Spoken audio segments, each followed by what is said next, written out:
Bienvenue, je suis Perrine Corvézier, la fondatrice d'Azimut. Azimut, c'est le guide des parents pour une orientation scolaire et professionnelle sur mesure avec votre enfant. Nous nous appuyons sur près de 100 spécialistes de l'orientation pour vous informer et vous conseiller. Pour découvrir l'ensemble des ressources Azimut, rendez-vous sur azimut-orientation.com. Vous pourrez notamment vous inscrire à notre newsletter. Je laisse place maintenant au contenu de cet épisode. Bonne écoute. Bonjour à tous, je suis à Igencia Éducation avec Arnaud Leblanc. On se retrouve, vous avez déjà entendu Arnaud dans un autre épisode sur le site Parcours Privé. Mais là, on va parler d'un parcours orientation proposé par le groupe. Arnaud, je vous laisse peut-être vous représenter et puis nous présenter le parcours orientation proposé par Igencia Éducation. Avec grand plaisir. Bonjour Perrine. Heureux d'être là à nouveau pour parler d'un sujet qui me tient à cœur, effectivement, l'orientation, qui est un vrai débat. Au sein du groupe Igencia Éducation, il n'y a pas que des formations de qualité, il y a aussi donc effectivement un service d'accompagnement à l'orientation dédié à un spectre assez large de population, des jeunes, des parents bien évidemment, et puis aussi les équipes éducatives. Voilà. Et donc moi j'ai le plaisir d'animer ce centre d'accompagnement à l'orientation gratuit dans lequel on propose un certain nombre de dispositifs pour accompagner les jeunes dans leur choix. Alors on va essayer de les détailler un par un. J'ai entendu gratuit, donc déjà parlons de ça. Oui, alors effectivement, ça fait partie des valeurs du groupe, d'être ouvert à tous et donc pour aider effectivement tous les jeunes, quelles que soient leurs origines, leur parcours, on met à disposition effectivement un dispositif gratuit, donc qui est financé par le groupe lui-même, pour permettre à chacun de pouvoir trouver sa voie sans contrainte financière. Donc en fait, on fonctionne comme un cabinet d'orientation privé, mais la seule effectivement différence, c'est que tout est gratuit et accessible sans problème, à tout moment en fait du parcours. Donc c'est gratuit, c'est accessible.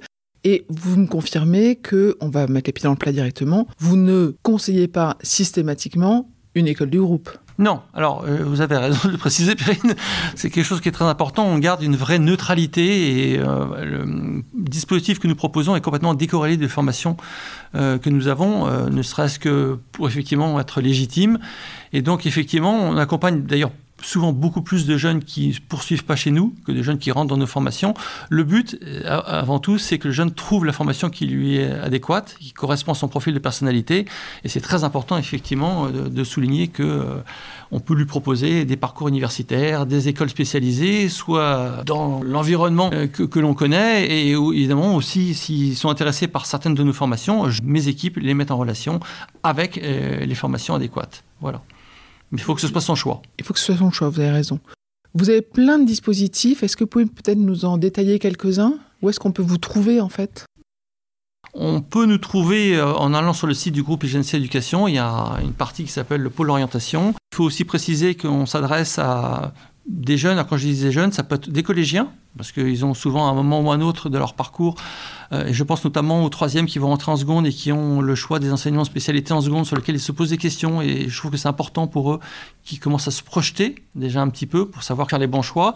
On a évidemment donc des lycéens, en grande majorité première et terminale, parce que si on prend des chiffres qui ont été faits par des études, on se rend compte qu'un jeune sur deux quasiment fait son choix en terminale, c'est-à-dire au dernier moment. Et puis il y a aussi des étudiants qui sont en situation soit de poursuite d'études, soit en situation de réorientation. Il y en a de plus en plus tous les ans. Je crois qu'il y a 180 000 jeunes tous les ans qui se retrouvent soit en situation d'échec, soit en situation de réorientation et qui ont besoin aussi d'être accompagnés à un moment ou à un autre de leur parcours. Est-ce que vous recevez les jeunes et leurs parents ou les jeunes ? Alors, on reçoit les deux, mais on préfère les faire différemment parce que je pense qu'un jeune ne s'exprimera pas de la même manière avec ses parents. Par contre, on a aussi beaucoup de parents qui s'adressent à nous directement, comme vous le faites, parce que ça les intéresse aussi de pouvoir accompagner leurs ados et puis de comprendre l'environnement des études supérieures. Donc, on a les deux. Ce que je n'ai pas précisé, effectivement, dans la question que vous m'avez posée précédemment, c'est les différents dispositifs que l'on propose. En fait, ce sont des dispositifs à la carte et en fonction, je dirais, du degré de maturité du parcours ou de la réflexion du jeune, on peut proposer différentes choses. Alors souvent, c'est celle qui est le plus demandée, c'est les tests d'orientation. On a une batterie de à peu près 25 à 30 tests d'orientation que l'on fait en ligne. Donc ça, c'est là aussi l'avantage, c'est qu'aujourd'hui, on a vu que depuis la pandémie, on peut travailler à distance. Et aujourd'hui, on n'est pas obligé de venir ici pour faire son test, on peut le faire de chez soi. Donc des tests qui se font de manière à pouvoir leur proposer, en fonction du test qui va passer, des parcours d'orientation. Alors, je m'explique. Selon le degré de maturité, comme je l'ai dit, soit il est en troisième ou seconde, soit il est en première terminale, soit c'est déjà un étudiant qui est en situation de réorientation, de poursuite d'études. Donc, ce n'est pas le même type de test qu'on va proposer, vous vous en doutez. Et à l'issue de ce test, il va recevoir un rapport d'orientation qui est généralement assez bien fourni. Il y a entre 15 et 20 pages dans lequel, par rapport à ses centres d'intérêt, à ses motivations, on va pouvoir décrypter un certain nombre de métiers qui lui correspondent. Alors, certains plus que d'autres, bien évidemment, et pour chaque métier qui lui est suggéré, il lui est expliqué quelles sont les qualités qu'il a et quels sont éventuellement les points sur lesquels il doit travailler. Donc ça, c'est quelque chose de très important pour lui. Après, la deuxième étape, s'il le souhaite, on leur propose un accompagnement personnalisé, individualisé, qui peut se faire souvent en distanciel. On peut le faire par visio, on peut le faire par téléphone, on peut le faire aussi en présentiel, mais souvent, pour des raisons de facilité, ils nous demandent de le faire en distanciel. On les accompagne sur le parcours le plus adapté. Parce qu'effectivement, il me dit, voilà, je veux faire une école de commerce ou je veux faire des études dans tel ou tel domaine de ressources humaines. Quels sont les choix qui s'offrent à moi? Donc là, effectivement, on va voir avec le jeune s'il veut faire un parcours universitaire, un parcours dans une école spécialisée, un parcours en alternance ou en initiale. Est-ce que l'international est important dans son parcours? Est-ce que c'est des études courtes ou longues? Donc, en fonction de tous ces critères-là, on va pouvoir lui indiquer quelles sont toutes les formations qui pourraient répondre à ses attentes. Mais c'est à lui de faire ce choix-là. Comme on le disait tout à l'heure, on ne va pas lui dire il vaut mieux faire tel ou tel. Parce qu'il y a des jeunes qui sont plus épanouis dans des systèmes où ils sont plus en autonomie, comme l'université, d'autres dans des parcours plus proches de ce qu'ils ont connu au lycée, où il y a un suivi, un encadrement plus strict. Et là, effectivement, ce sera plus dans des écoles spécialisées. Donc ça, c'est la deuxième étape. Et après, on a d'autres types d'accompagnement qui sont des ateliers. Alors là, ils sont assez nombreux. Les ateliers savoir rédiger un CV, c'est surtout important pour les jeunes, effectivement, qui sur Parcoursup doivent effectivement rédiger une lettre de motivation. Savoir comment se présenter à l'oral aussi.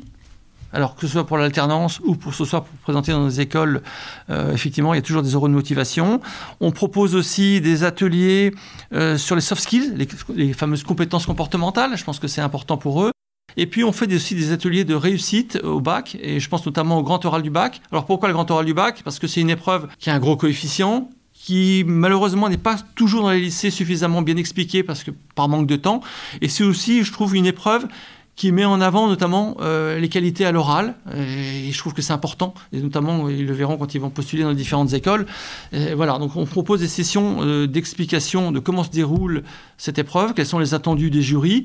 Et puis, on fait des sessions dans les établissements scolaires où là, on les met en situation du bac avec 2 personnes qui font un jury, et puis on les fait passer une première fois, on leur dit comment on a trouvé leur prestation, ce qu'ils devraient éventuellement améliorer, et ils passent une seconde fois, jusqu'à ce que ce soit parfait. Et tous les jeunes qu'on a accompagnés depuis que l'épreuve existe, ça va faire à peu près 4 ans, ont eu entre 15 et 20 au bac, donc ça montre effectivement le succès de ces ateliers que nous proposons, et encore une fois gratuitement.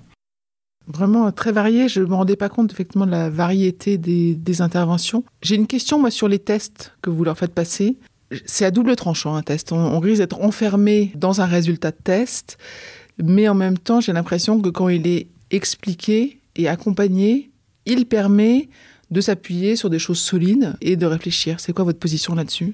Oui, alors je suis d'accord avec vous. Le test n'est pas une fin en soi. C'est une première étape qui est importante. Souvent, pour les jeunes, c'est aussi une étape importante parce que ça apprend à se connaître. Parce qu'on ne se connaît jamais vraiment bien. Alors finalement, quand on doit citer ses qualités, on les connaît. Quand on parle de ses points d'amélioration, c'est toujours un peu plus délicat. Et puis, ça permet surtout de mettre en lumière quel est tout le champ des compétences. Alors, ce n'est pas des compétences techniques, c'est des compétences comportementales, qui fait que ça évite à des jeunes peut-être de partir dans des voies qui ne pourraient pas leur correspondre, et peut-être de voir aussi quelles sont peut-être des voies qu'ils n'avaient pas du tout imaginées, qui pourraient effectivement éveiller leur curiosité. Ça leur permet peut-être de se dire, tiens, il faut que j'aille creuser dans tel ou tel domaine, et élargir mon champ des possibles. Je vais prendre un exemple très concret. Moi, quand j'étais étudiant, j'ai toujours voulu être médecin. Et je me suis dit, je me voyais très bien là-dedans, j'étais très bon dans toutes les matières dites scientifiques, en biologie, aujourd'hui ça s'appelle SVT, et du coup je pensais que ça suffisait. Et puis finalement, j'ai pas pris en compte d'autres critères, qui étaient par exemple que quand on n'a pas une bonne mémoire, c'est pas la peine d'aller s'engager dans des voies de ce type-là, comme les jeunes qui veulent faire du droit. Je leur dis, si vous n'avez pas une bonne mémoire, c'est pas la peine, parce que les cours d'anatomie, comme les cours de droit, si on n'est pas capable de les réciter, moi je me rappelle, il me fallait 1 heure pour apprendre quelque chose que n'importe qui peut apprendre en 10 minutes. Donc en fait, il y a des choses qui peuvent manquer.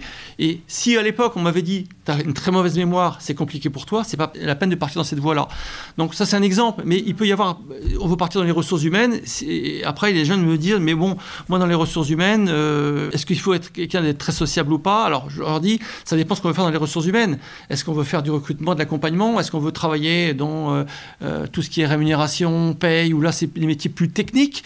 Voilà, donc en fait il y a plein de choses qui permettent d'éveiller une certaine curiosité. Et après, ces tests, ça ne borde pas complètement, ça ouvre quand même un champ de possibilités assez large. Il y a beaucoup de métiers qui vont être proposés, et pour chaque métier proposé, on dit pourquoi. Et on explique effectivement que ces gens-là, effectivement, ont les mêmes qualités et les mêmes compétences. Moi, quand j'ai fait ces tests-là, je les ai testés sur moi pour voir ce que ça représentait, pour me faire une idée. Dans les métier qui m'était suggéré, il y avait fromager. Alors, je ne comprenais pas très bien. Je me disais, mais je ne veux jamais être fromager.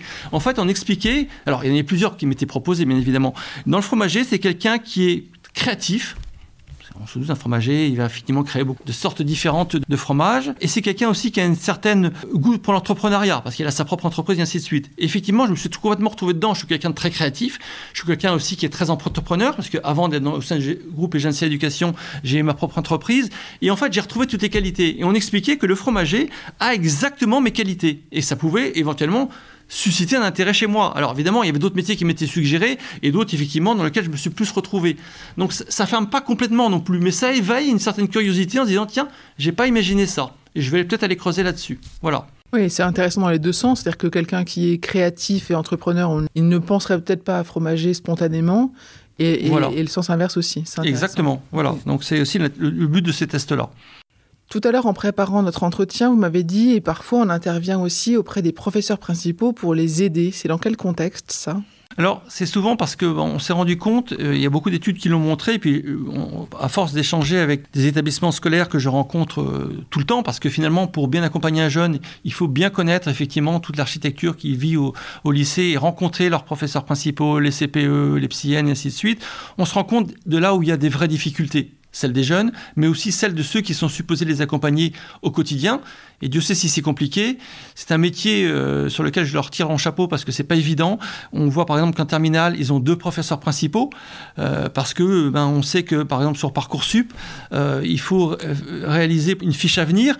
Et pour un jeune, il faut qu'il y ait une fiche à venir par vœu. Et en fait, quand on sait qu'il fait 10 vœux en moyenne, donc ça veut dire qu'il faut 10 fiches à venir. Donc c'est assez compliqué. Et le professeur principal n'a pas malheureusement le temps nécessaire pour tout faire. Et les études montrent que plus de 70% des professeurs principaux disent qu'ils n'ont malheureusement pas suffisamment de temps à consacrer à ça et ils sont contents qu'on puisse venir les dédouaner sur un certain nombre de choses et ils font appel à nous pour faire par exemple des conférences ou des conférences sur différents sujets.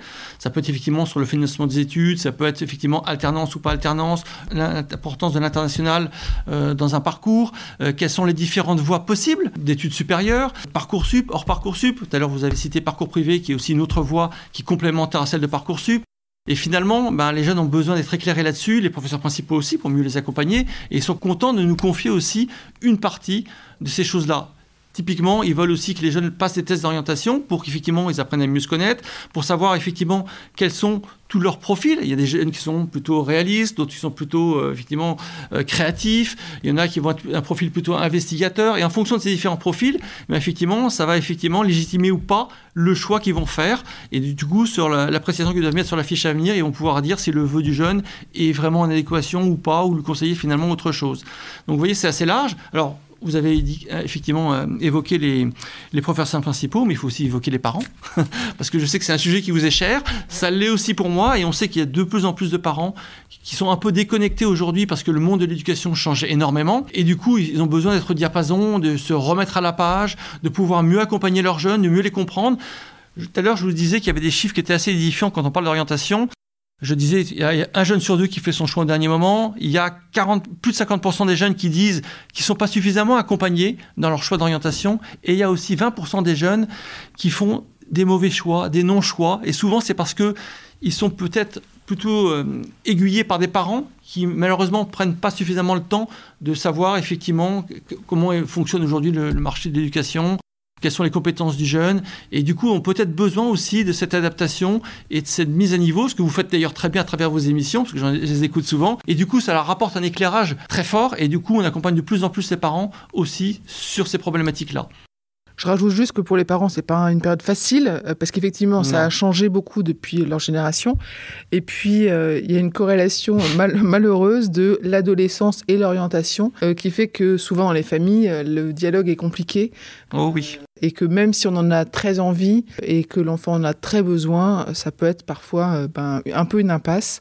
Et donc, c'est toujours intéressant d'avoir des tierces personnes, comme vous, pour pouvoir avoir un avis extérieur et pouvoir éventuellement débloquer un sujet qui est complètement en famille, malgré toutes nos envies et nos espoirs. Voilà. Ça arrive souvent, vous avez raison de le souligner, et à travers vos émissions d'ailleurs, je trouve que c'est bien parce que vous faites un bon décryptage effectivement de ce marché, parce qu'il y a beaucoup de formations, il y a beaucoup de types de passerelles différentes, il y a aussi des titres et des reconnaissances qui sont différentes, et les parents ont souvent du mal à faire la différence entre un visa, un grade de master, un titre NCP, est-ce qu'il y a des diplômes, des sous-diplômes, alors qu'en fait ce sont tous des titres qui ne sont pas opposables, puisqu'en fait ils sont évalués par des ministères différents, certains sont des critères très académiques, d'autres sont des critères plus professionnalisants, et les parents sont un peu perdus dedans, et des fois faire un éclairage en les rassurant aussi, ça les aide aussi beaucoup, et ça les conforte, parce que autant les parcours, que vous avez parlé de Parcoursup qui est un peu anxiogène, ça l'est pour les jeunes, mais ça l'est aussi beaucoup plus souvent pour les parents.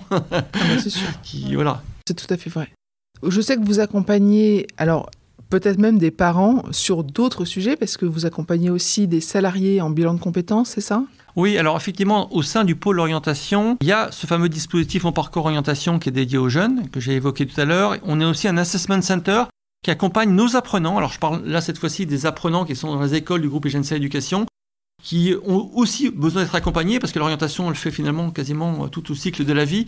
Et entre un jeune qui rentre en première année, qui est en troisième et en cinquième année d'école, effectivement, il a gagné en maturité, il a découvert peut-être des matières dans lesquelles finalement, il n'avait même pas imaginé que ça pourrait lui plaire, et du coup, il se projette finalement de des choses un peu différentes de ce qu'il avait imaginé. Et des fois, ils ont envie de faire des compléments de formation ou des réorientations, et du coup, ils ont besoin effectivement de cet accompagnement.